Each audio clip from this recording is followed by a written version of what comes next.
Preparing for round two of dramatic hearings on a botched federal gun-running sting. Operation Fast and Furious coming under the microscope for a second time on Capitol Hill. Agents lost track of high-powered firearms they were supposed to be using as bait. One was eventually used to kill Border Agent Brian Terry. Rather than meet the wolf head-on, we sharpened his teeth, added number to his claw. All the while we sat idly by watching, tracking, and noting as he became a more efficient and effective predator. Well, that was one ATF agent testifying at the first congressional hearing. Well, now House lawmakers are set to grill agents who worked on the other side of the border in Mexico. And California Republican Issa is the chairman of the House Oversight and Reform Committee. Thank you for joining us, Congressman. Well, thank you. And not to correct you, but some of the witnesses came to us voluntarily and supported the program. Some came to us and had a long record of trying to stop this program. So it won't be as much grilling as discovery for the American people of just how much warning there was that this was a bad idea long before Brian Terry was gunned down. And just to remind people what the idea was, the idea with Fast and Furious was to allow illegal gun sales in order to track where those weapons ended up. But after Brian Terry's death, at least some insiders said the program was a disaster. And we heard from Agent Dodson just there. You know, he says we let the wolf sharpen his teeth and his claws. You agree with that?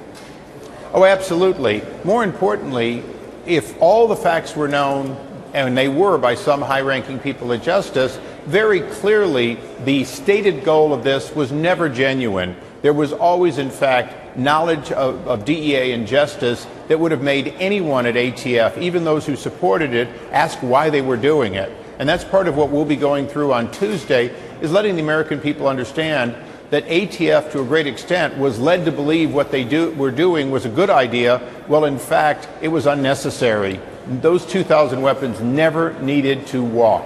Well, the LA Times reports today that as congressional investigators were looking into all of this, the Justice Department was trying to throw them off the trail. Was there obstruction here? Yes, there was.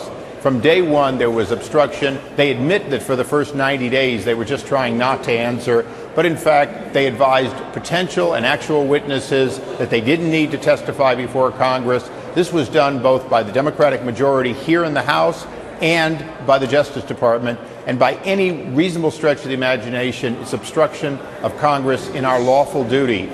It's concerning, but more concerning is how this program came to be and why it didn't get shut down much sooner.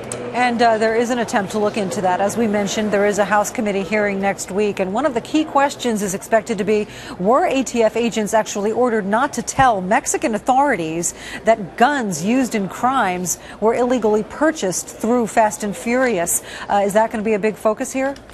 It's going to be a big focus. Next week's hearing is really about south of the border. It's about the Mexicans who died as a result of this. We don't have all the names. Clearly, we know that people south of the border died because of these weapons, and they died without Mexican officials or even ATF agents in Mexico knowing what they were up against.